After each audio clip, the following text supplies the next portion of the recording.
My mission is simple, to make you money. I'm here to level the playing field for all investors. There's always a bull market somewhere, and I promise to help you find it. Mad Money starts now. Hey, I'm Cramer. Welcome to a special West Coast edition of Mad Money. Welcome to Cramerica. Other than my friends, I'm just trying to make a little money. My job is not just to entertain, but to teach. So call me, 1-800-743-CNBC, or tweet me at Jim Cramer. All amazing things must come to an end. So today we bid adieu to the West Coast, where we learned about all things AI from Nvidia, championed Apple's Vision Pro as a business-to-business product tied to Nvidia's platform, and reiterated that you should own, not trade, both stocks, even as Apple's now under assault from the Justice Department for unfairly putting out a real good phone. Oh, just another week in the life of Silicon Valley, which we shared in the bounty of still one more week of record-breaking action. Even as the market lost steam today, Dow slipping 305 points. S&P declining 0.14%. NASDAQ actually advancing just 1.6%. I'll take it. So what awaits us when we come in next week? As early as Monday, a familiar symbol returns to trading, DJT for Donald J. Trump, which is the SPAC that converted Friday into Trump Media and Technology Group. I'm mentioning this vehicle because it could produce a big windfall for former President Trump, whose stake in the company is worth about $3 billion now, and could be worth much more if the stock stays above certain levels for just a few weeks. His stock's going to be locked up for 6 months, but he could petition the company's board to begin selling his shares immediately. Worth noting because his company and his campaign apparently need money. Rarely do you get a SPAC like this with such political implications. We also get new home sales on Monday, and we know that housing is at the heart of the Federal Reserve's dilemma. See, the Fed needs more homes to be built, okay? He's got to bring down the cost of rent, but the home builders have been reluctant to increase construction because of higher mortgage rates. If Jay Powell wants more homes to be built, he should actually be cutting short rates. But if he does that, well, the price of housing will skyrocket. It's not even a Hobson's choice, for heaven's sake. Yesterday, the Justice Department came after Apple with everything it had, which was, candidly, not much. But Apple had a weak stock for ages, and the suit just brought out more sellers. I'm waiting to hear from Apple and Google about an artificial intelligence tie-in, and maybe more about the Vision Pro for the enterprise, like what we saw when Nvidia live-streamed their Omniverse to the device, and we almost bought a car that didn't even exist. Yeah, the resolution was that great. The Reddit IPO came earlier this week, and it was a success as the company managed to place enough stock with loyal Redditors who, for the most part, didn't sell. The company isn't making money yet, but it's on track to get there eventually, although the stock started pulling back today. I'm less interested in this company, frankly. I'm more interested in whether the Redditors will return in force to focus on individual stocks again, like they once did with GameStop, which reports on Tuesday. I expect another dismal quarter, of course, but that never stopped anyone from the Wall Street Bets department of Reddit. I don't expect a repeat of the action from 3 years ago, but perhaps they'll help prop up the stock after another horrendous set of numbers. Also on Tuesday, I think we could be in for some better than expected numbers from McCormick, the big maker of spices and seasonings. Oh, man, the last quarter, I'm calling it subpar. But I bet this terrific house of flavor brands, without a lot of fattening product, by the way, could have upside. The last two food companies that reported, Hormel and General Mills, both had nice upside surprises. Let's see if three's the charm. Wednesday, we hear from the most consistent company of the week, which is Cintas. That's the uniform rental company we have on that's also expanded to providing all sorts of essential fire and safety services to small, medium-sized, and, yes, large businesses. Cintas is just repeatedly blowing away the numbers. I expect nothing less this time. Bankable. And then there's a wild card, Carnival, the cruise line. Royal Caribbean has pulled away from the pack here. Can Carnival catch up? I think it'd be hard not to. Hey, next, Kimberly-Clark. Yeah, storied name. It's got an analyst meeting on Wednesday. With a great brand and almost 4% yield, this company may be ready to play offense after some slowdown caused by the persistence of this work-from-home ethos. Remember, Kimberly-Clark does a lot of enterprise business, keeping the office bathroom stocked with soap and paper. I think the stock's pretty interesting down here. Thursday, Walgreens boosts the line. Speak of interesting down here, reports. And for once, I'm actually excited about this drugstore stock because there could be a turn in hand now that they brought in Tim Wentworth. At last, a seasoned healthcare exec as CEO. It may be too soon to make big changes, but something has to be done pronto. I'd just love to hear Wentworth lay out a plan for Walgreens to return to growth. He clearly has one, or else he would never have taken the job. It's not like he needs to work. It's not like he has to prove anything. He used to be the CEO of Express Scripts, one of the most successful pharmacy benefit managers ever, which he sold to Cigna for a cool $67 billion. We just got through the torture of a Fed meeting. So I'd like to keep the Fed speak to a minimum, please. But I do want to point out that on Friday, we get the personal consumption expenditures numbers, and this apparently is Jay Powell's favorite inflation reading. The bottom line, we're no longer fighting the Fed, people. They don't seem inclined to raise rates when they're supposed to be cutting them. That doesn't make sense. And that means even if we hear a lot of noise about an overheated inflation number, I'd, yes, consider it a buying opportunity. Let's go to Sean in Texas. Sean. Hey, Jim. I have a question about a stock I originally bought for the dividend yield. The stock is Pioneer, PXD. Now, with it going back up some in the merger with Pioneer and Exxon, would it be a good idea to sell and purchase? I think you should ring the register and roll that money into what the stocks that I tell club members that they should own, which is COTERA, CTRA. That's a better value right now. Pioneer's is trapped by the price of Exxon, which is buying them. Let's go to Kevin in the Illini. Kevin. Hey, Jim, booyah from Illini Nation. No, booyah right back. What's up? Hey, what's your thoughts on Nike with the shift in strategy? I did see foot traffic was up 36% in January, and February seems like maybe a buying opportunity to me. I don't know. I've been struggling. The reason I've been struggling is Dick's had a really good quarter, so I don't want to hear about the American consumer not spending that much on sporting goods, sneakers. I think that Nike's got to try to bottom here before I'll recommend it. Maybe at 90. It's got a great brand name, but the next quarter is going to be weak, too. Let's go to Greg in Illinois. Greg. Booyah, Jim. I'm so happy to speak to you. How are you? I'm doing well, Greg. How about you? Awesome. I'm such a big fan. I've been watching your show since AMD was at $2. My question today is on General Mills. The stock went up. The General Mills quarter was really, really good. Buy. It was good quarter, and I recommend the stock. 3.4% without a lot of GLP-1 exposure.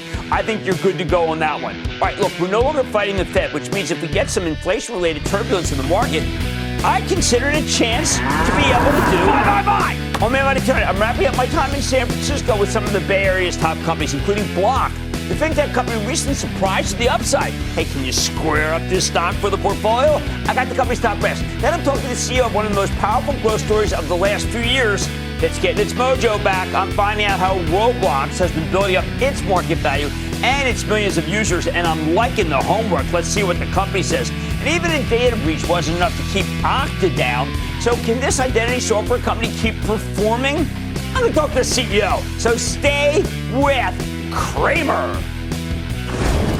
Don't miss a second of Mad Money. Follow @Jim Cramer on X. Have a question? Tweet Cramer. #MadMentions. Send Jim an email to madmoney@cnbc.com or give us a call at 1-800-743-CNBC. Miss something? Head to madmoney.cnbc.com.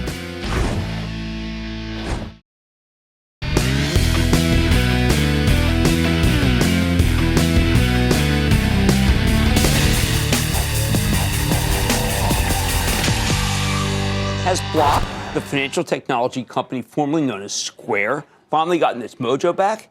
After spending a couple years lost in the wilderness, the company reported a much better than expected quarter last month, and the stock has more than doubled since the end of October. So can it keep running? Earlier today, we checked in with Amrita Ahuja. She's the CFO and COO of Block. Take a look.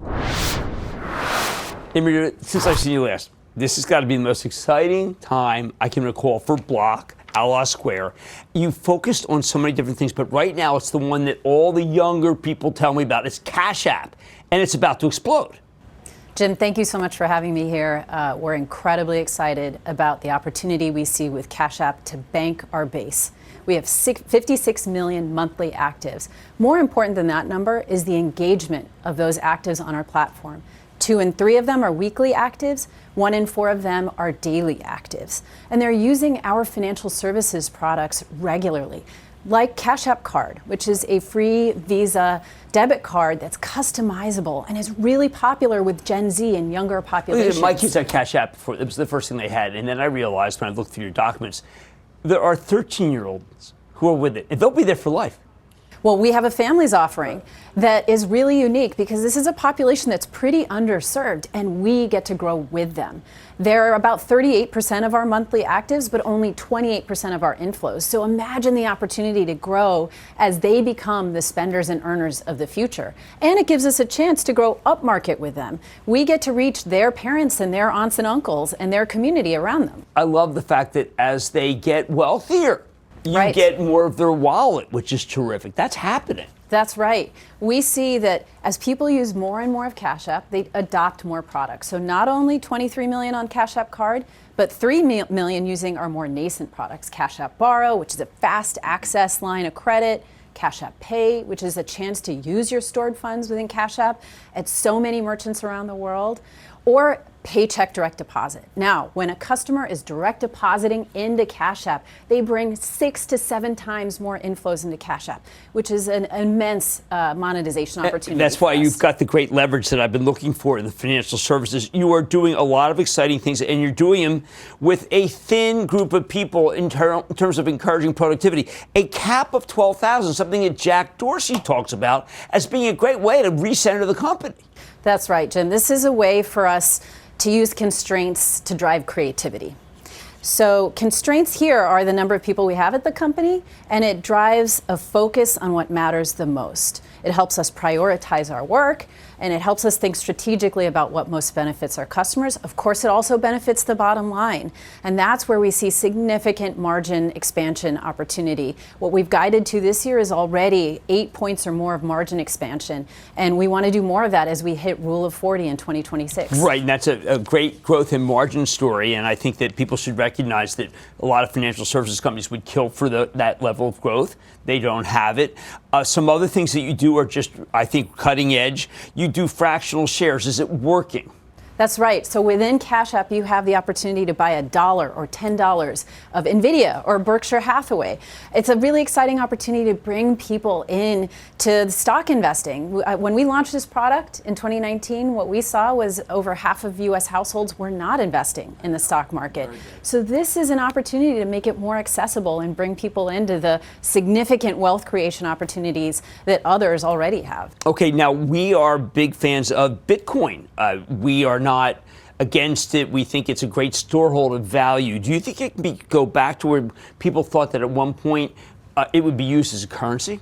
So we want to drive utility to Bitcoin, and we've got multiple ways to do that. We do, with our Lightning Network initiative, C = have an opportunity to use Bitcoin as a currency, but we're looking at the multitude of ways: a store of value, self-custodying, buying and selling Bitcoin, mining Bitcoin, and global remittances. Those are our efforts. They're relatively small today and experimental, but we see a significant opportunity to drive utility and, again, bring more people into the economy. If someone wants to open an account and buy Ethereum, are you a place that you can do it? No, we only do Bitcoin. Really? Yes. Is it time to expand to others? We think Bitcoin is the longest lived, best brand, open developer ecosystem, and we see a significant opportunity behind Bitcoin. Fair enough. I want you to be more expansive because it's hard to find places that you trust that can allow you to buy the others, but maybe that's because you vetted them and not sure they're necessarily the right ones to be in. Trust is critical, and again, focus for us is critical, and that's where the focus is with Bitcoin. Okay, you spent $29 billion on Afterpay. How's it working?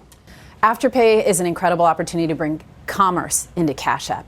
We had over 20 million consumers on an annual basis using Afterpay with increasing frequency. These younger customers, Jim, don't trust the negative debt spirals that you see from credit cards.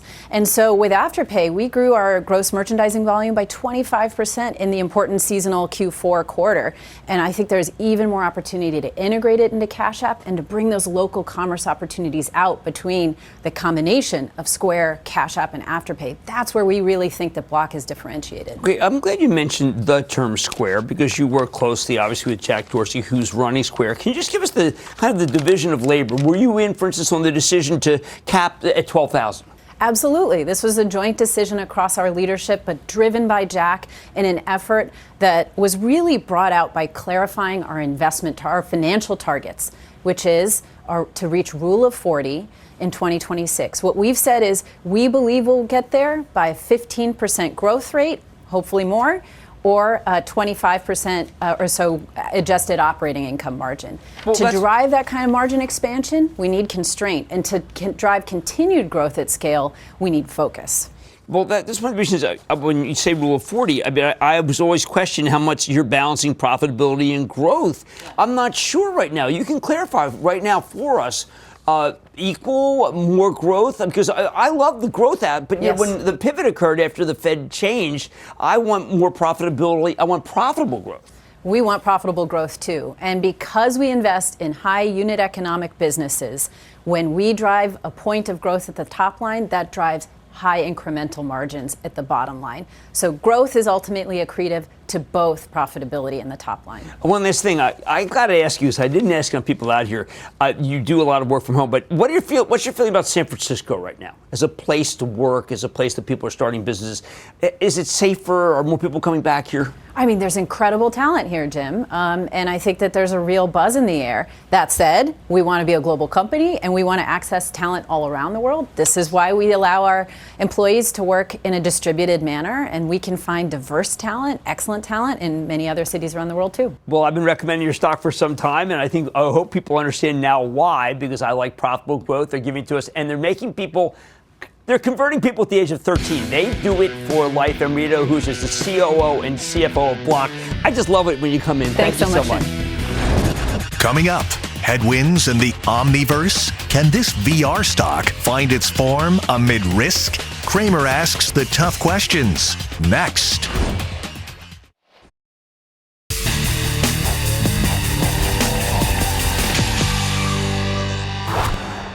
While we're out here in Silicon Valley, let's check in with one of the most powerful growth stories around, even if it's not a great profitability story yet.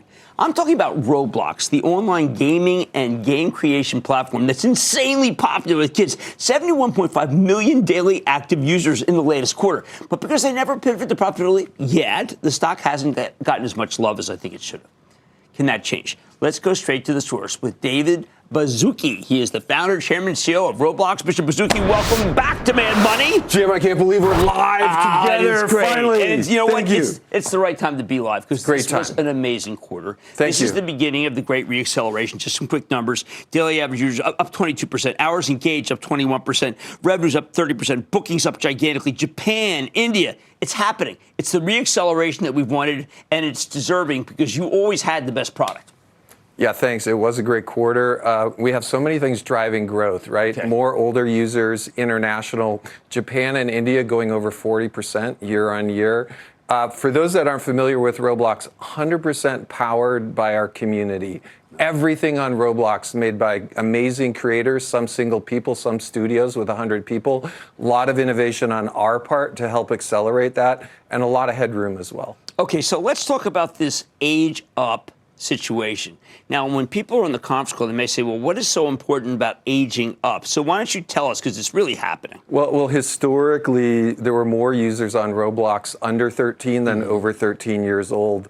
When we think of the United States, for example, there's so many people over 13 relative to under 13. So as we age up and as we have more people over 13 than under, there's amazing headroom for all of those people, not just playing together, but people hang out on our platform. They learn together. They do educational experiences. They socialize. Some of them are starting to go to concerts. So there's a lot of headroom there. Now, you actually use AI. A lot of people say they have AI. But if you're in all these different countries, you have to have real-time AI, language translation. It's happening, right? That's exactly right. We have over 70 ML pipelines on our platform behind the scenes. It's driving civility. It's driving safety.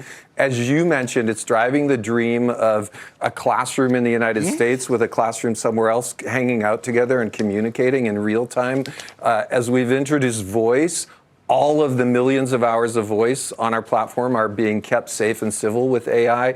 And we're starting to introduce AI tools that allow creation. For example, imagine you and I wanted to create clothing. Okay. You'll be able to create clothing on Roblox someday by describing the clothing. So AI is going to help everyone be a creator. Now, when I was on it recently, there's some football. You got some sports.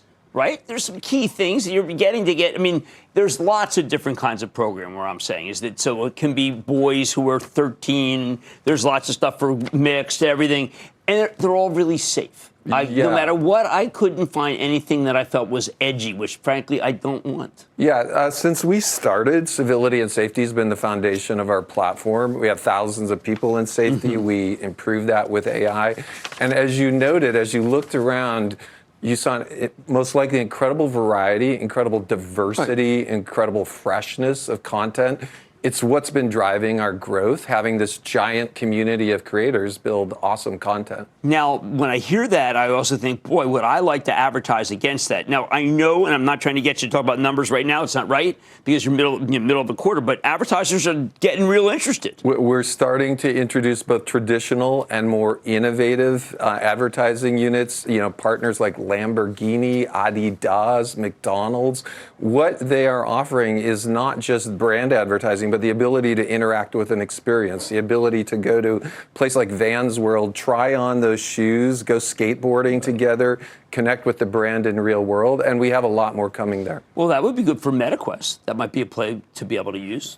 MetaQuest is amazing. We've been live on, in Q4, we introduced MetaQuest and Sony PlayStation. Those are both very aligned with the vision of when a creator makes something on Roblox, it runs in every language that we support. It runs on all devices, phones, tablets, computers, consoles. And MetaQuest and VR devices are one of the most immersive ways to experience Roblox. Now, you did use the term interesting candidate when it came to Vision Pro. That was when you reported. Is there another word we can use besides interesting candidate, or is that word still the status? I would say several devices are obvious candidates. The Vision, the Vision Pro is a lovely device as far as mixed reality, the quality of that device. We've already architected on MetaQuest, so it's an obvious device. Okay, fair enough. Without giving any ship date. Understood, because sometimes it's difficult to talk about different relationships. Not all relationships are equal. Now, how is this special event, The Hunt, going? So we have this long tradition of events on our platform. What's interesting about Roblox events, they leverage everything the community has built. We build a lightweight layer. Imagine a modern day scavenger hunt where you're going to go to 100 different places, except the 100 different places are literally the individual experiences made by our creators. So there's 100 creators participating in this event. They all have a special scavenger type item you can go and find. And it really just highlights the variety and diversity of our platform. Okay, so people are playing, they're looking. Absolutely. People are going on large scavenger hunts. People are live streaming about it. People are doing different things in different places, highlighting we're really just building the event itself, but all the cool stuff is built by our creators. Oh, that's fantastic. One last thing, you mentioned that you had thousands of people looking at safety. One of the things I was worried about Reddit was that there can be these boisterous areas of Reddit, and they say the community polices them. That's not enough to have a community police things when it comes to Roblox. We do a wide range of things. We use human moderation. We use AI moderation. We use predictive moderation. We look at content on our platform. We look at communication on our platform. Voice safety is something that we've rolled out carefully and slowly. We've developed some of the most innovative AI in the world to, in real time, monitor voice. I got called out in a interactive company office setting for using a swear word because we had set the voice safety level to very high, and in one of my employee engagements. So yeah, it's really good. Well, look, I think that's why teachers all over the world, I guess I knew the country now, I guess with India and Japan, all over the world feel very safe having the kids be. Yeah, and in Roblox, we're seeing educational experiences like FIRST Robotics and stuff where students are able to build stuff they can't do in real life. Well, the good guys win. I knew that you would just get to the acceleration that you're at. This is Q1 of the acceleration. There's many things going your way. Anyway, that's Dave Baszucki. He's the founder, chair, and CEO of Roblox. Guys, I've been waiting for this one to take off. It is taking off, and Mad Money's back after the break. Thank you. Coming up, this stock soared last month. Can the good times keep rolling? Cramer's got the CEO when we return.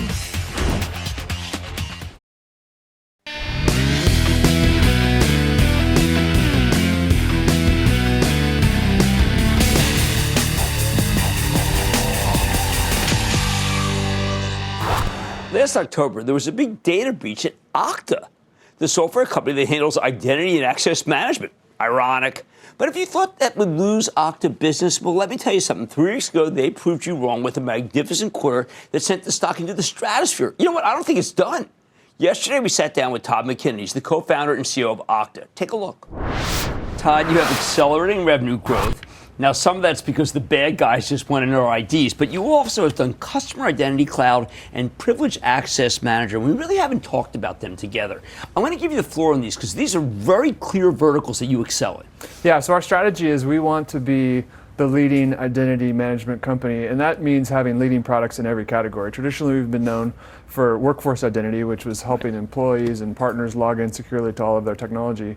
But now about 40% of our revenue is from customers logging into websites and mobile apps. So a great example of that is OpenAI. So when you use ChatGPT, you log in through Okta. So we're keeping those users secure and connecting them seamlessly to ChatGPT. And this is a really big, important part of our business because if you take a step back and think about it from a CEO's perspective or a board of directors perspective, and we want to be their identity platform of choice, we have to cover all of these use cases. And for sure, their customer experiences and the new mobile apps they're launching and the online experiences are as important as their employee experiences. And it all has to work together in one comprehensive platform. The difficult thing is I want to get on. I want to be on ChatGPT as quickly as I can. I want to be on Netflix as fast. I want to be on every single site as quickly as I can.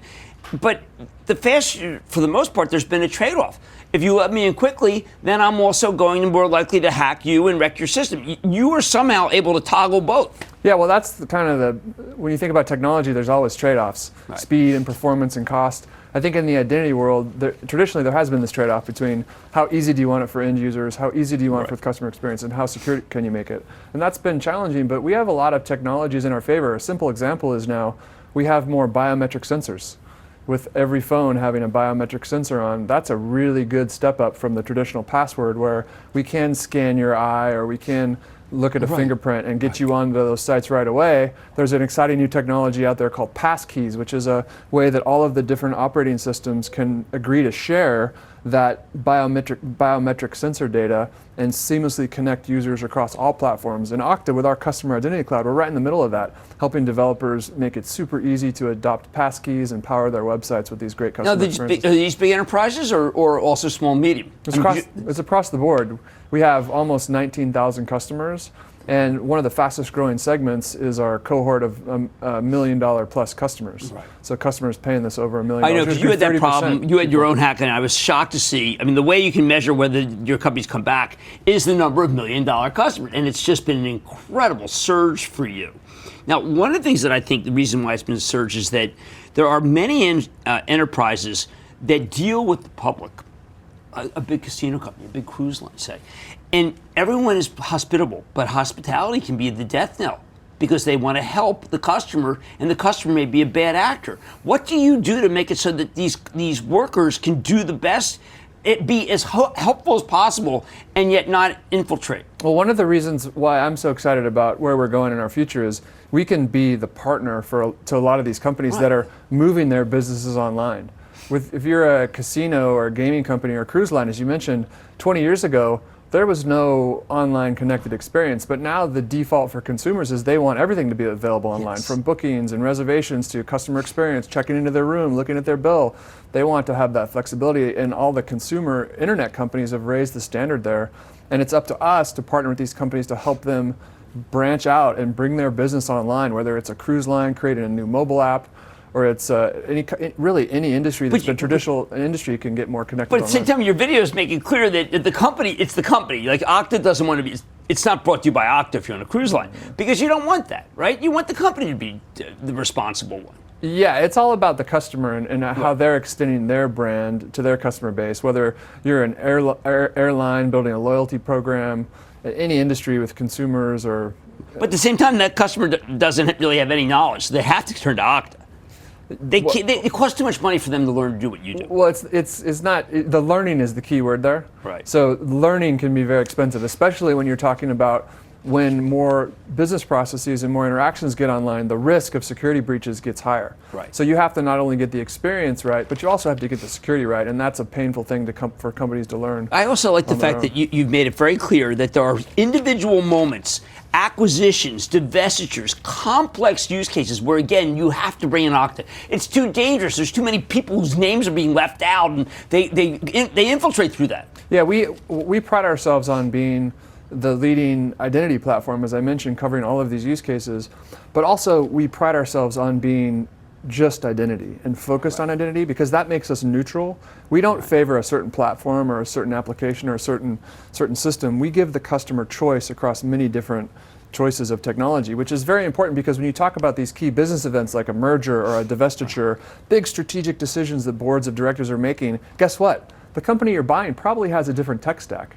It's probably not standardized like the divisions of your company, which means an identity platform that can connect you in a neutral way to that technology stack is going to help you drive that business and get that merger done faster. And what do all these companies want? They want speed to drive growth. Right. They want to do it more effectively. They want to get their brands out there. They want to extend their businesses. And identity can be at the middle of all that, which is why we're in such a good position. Well, one last question. I have a little feisty Todd McKinnon here. I'm looking at a screenshot. Okta's superior choice versus Microsoft every time. Todd, you're taking the gloves off here. But you had data. I went to your footnote section. You have data which shows that people are choosing you over Microsoft. Yeah, Microsoft is a significant player in technology, obviously, but and in the identity industry itself. But they're pretty different than us in that they are selling more than just identity. So by default, their identity platform is going to favor their technology. Where we go to the customers and say, you can choose any app you want. You can choose any development platform. You're not going to be locked in. You're not going to be beholden to that gatekeeper. You're going to have choice with us. So the stats bear it out, but just at a philosophical level, we're very differentiated, and I think the customers are really seeing that, and that's what's driving the results. It's clear you're winning. You're winning, and it's great because I know, like I said, because I've known you for a long time, you had Stumble, you talked about it, you were open about it. People love the fact that you're open about it. You have the best technology, and you're growing faster than anybody in the industry again, which is pretty good testament to your leadership. That's Todd McKinnon. He's the CEO and co-founder of Okta, a company that I have liked for a very long time. Thank you, Todd. Thank you. When we return, master the markets one stock at a time. The lightning round is up next.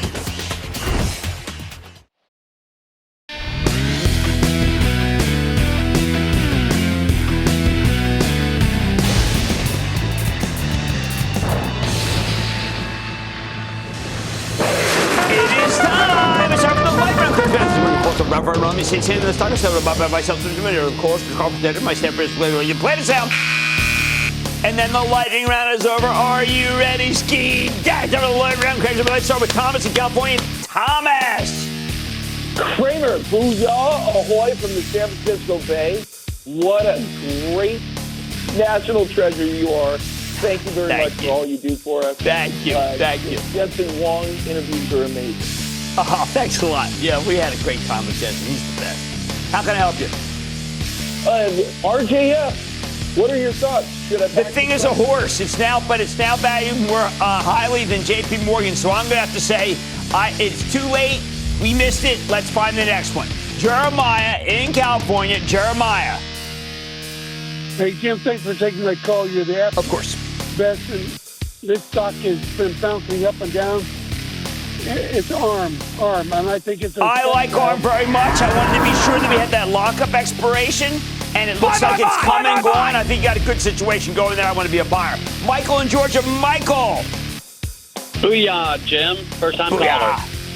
Booyah. What's going on? So my question is around Unity Software, ticker symbol U. Okay, I would have told you to sell the stock, but you know what? You can't anymore. Why? Because Jim Whitehurst is now in charge. And Whitehurst is a winner. I am the buyer. I've changed my mind on the stock because he's running it. Let's go to George in California. George. Booyah, Jimmy. Booyah. I'm calling on Comstock Resources, CRK. Yeah, you know what? I just think there's so many other better there. I'm going to have to refer you again to Coterra, CTRA, which is just a better situation. I want to go to Josephine in Florida. Josephine. Hi, Jim. Love the show. I'd like to get your opinion on Uber. Oh, Uber, I am very bullish on. And by the way, needless to say, when Lyft was at 10, who did we say you should bet on? And now it's a double. I'll give you a 2 for there. John in Pennsylvania. John. Hello, Jim. Thanks for taking my call. Of course. I have a question about General Electric. All right. Now, people are saying the stock is overextended, and I totally get that. It's one of the greatest charts in the book. But because Boeing is so screwed up, people are saying, give me an aerospace play, and they keep going back to GE. So I'm not going to tell you to sell the stock. I can tell you that you can hold it. If it drops down, buy more. But I can't tell you to sell it. It's too good. Now we're going to Sam in Colorado. Sam. Jim, how are you doing?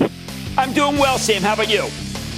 I'm all right, Jim. You know, listen, I got a stock for tonight. It's Teva Pharmaceutical, and the company seems set up to really do well now that the litigation from the opioid settlements are over, and the debt seems to be well paid by the cash flow. So what do you think of Teva?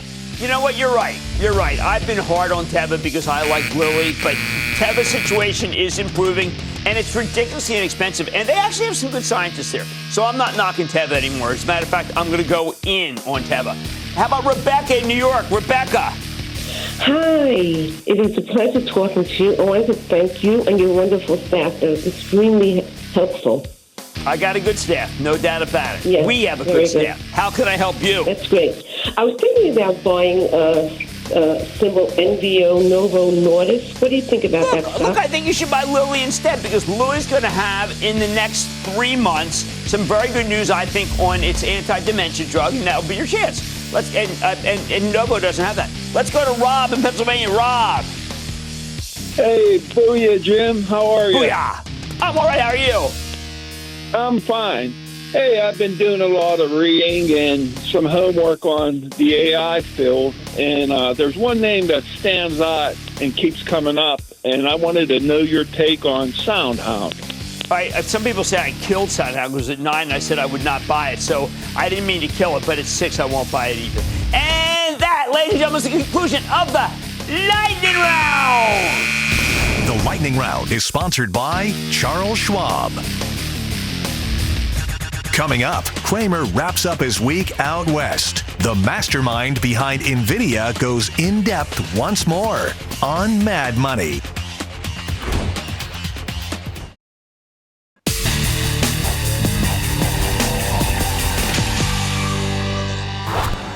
We came out to the Bay Area for NVIDIA's big GTC event. So when I got to speak with Jensen Huang, NVIDIA's visionary founder, president, and CEO, you better believe I tried to speak with him for as long as possible. Here are some highlights from the final part of my discussion with perhaps the most important business person on earth right now.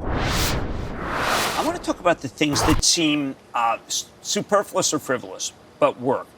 Entertainment, the way we sing, the language that we do. People don't realize the music that it can write. How does it have so much creativity? It understands music the way it understands language. And, you know, today when you ask ChatGPT a question, it answers your question based on the context of the conversation. Well, you could have a context of the music. And the computer doesn't know the difference between letters, words, and sentences. It doesn't know it any more than it knows, you know, sounds and bars. And so it could create music in the same way that it creates language. The same way that it creates a better operating room. The same way it creates a better operation, or a better machine to operate. That's right. These are all things that makes better. Better chemicals for drugs, druggable chemicals. Better proteins for enzymes for, antibiotics. Well, then let's bring it back to Wall Street. Wall Street is trying to pigeonhole. And the truth is that your earnings have always exceeded. Even if you go back to 2016, it looked like your stock was expensive, trying to be cheap. How do we try to value what you talk about? The opportunity for our company and the impact of our company has everything to do with the size of the industries that we serve. Right. There's never been a computing company that has directly impacted so many large industries before. Artificial intelligence is not a generic thing. Artificial intelligence is an intelligence that is related to a particular domain. And so the artificial intelligence of information is one, for healthcare is another, for transportation is another, for manufacturing, for industrials. For each one of these industries, the technology that's associated with making the impact for that industry is different. And so our opportunity is very, very large. But okay, so you can't look. You can't meet the demand by any means, and I think there's still this misunderstanding that there'll be a transition between the H100 and Blackwell. All that stuff seems like it's nonsense to me. It's a continuum, and people would even. There are a lot of people who would just die for. They've never seen an H100. It's not outmoded. It works. Yeah. And it could create a giant liquefied natural gas boat. The demand is so high. Every customer wants to have their hopper right now. And they're more than happy. Andy Jassy, if I called him, I said, listen, I think I can get you another 100,000 of these, would he be happy? He would be delighted. He would be delighted. Yeah, because would they Mark want Zuckerberg want a million more? Yes, because they want to build their business. They want to run their business today, not wait 9 months from now to run their business. They want to run it today. And so our chips are not a consumer product that you can wait next week for a year from now to buy. It's an operational part of your company, and you want to run your company today. And so hoppers will be in great demand and great supply coming, but great demand for some time. I thought that at the conference, one of the amazing things is that there are many companies that have nothing to do with technology. I saw John Deere. They make tractors. They need you. I love the fact that John Deere's here. They make robotic tractors, make farming more efficient so that the farmers could be more prosperous. And so all of this, you have retails, you have consumers, you have, it's incredible, industrials. Well, if you're, some of the world's a retailer largest, and you don't use you. Rockwell Automation is here. In fact, one of my favorite things was a demo I couldn't do because we ran out of time, but Microsoft, Rockwell Automation, Hexagon did a digital factory completely in simulation, and it was just fantastic. Industrial digital twin. It was a fantastic demonstration. I hope that we'll put it online, but Microsoft, Rockwell, and Hexagon did a great job. Okay, so what world issue are you most want to save? Earth 2, perhaps? Well, artificial intelligence has its two greatest opportunities, I would say. Most greatest opportunities, the hardest. One is to learn the language of life, and that's healthcare. Okay. That is, if we could solve that in this generation, the impact to society be enormous. The other is to understand physics, understand science, multi-physics, very large-scale physics, all the way down to small-scale physics, so that we could predict the climate. The ability for us to understand these two things are so profound to society, and we're so excited about it. And that's the reason why NVIDIA has healthcare. NVIDIA is working on Earth 2, so that we could help contribute to the industry and all the other scientists that are working on this from our perspective of understanding how computers work and our perspective and our scale of computing. We might be able to make a contribution in these two areas. Super excited about it. I do want to thank you for the contribution you've made to so many people who watch our show, who believe in you, and are correct to do so. I'm grateful for all of your support. Thank you. That's Jensen Huang. He's the founder, president, and CEO of NVIDIA, perhaps the greatest company I've ever seen. I'd like to say there's always a bull market somewhere. I promise to try to find it just for you right here on Mad Money. I'm Jim Cramer. See you Monday. Last call starts now.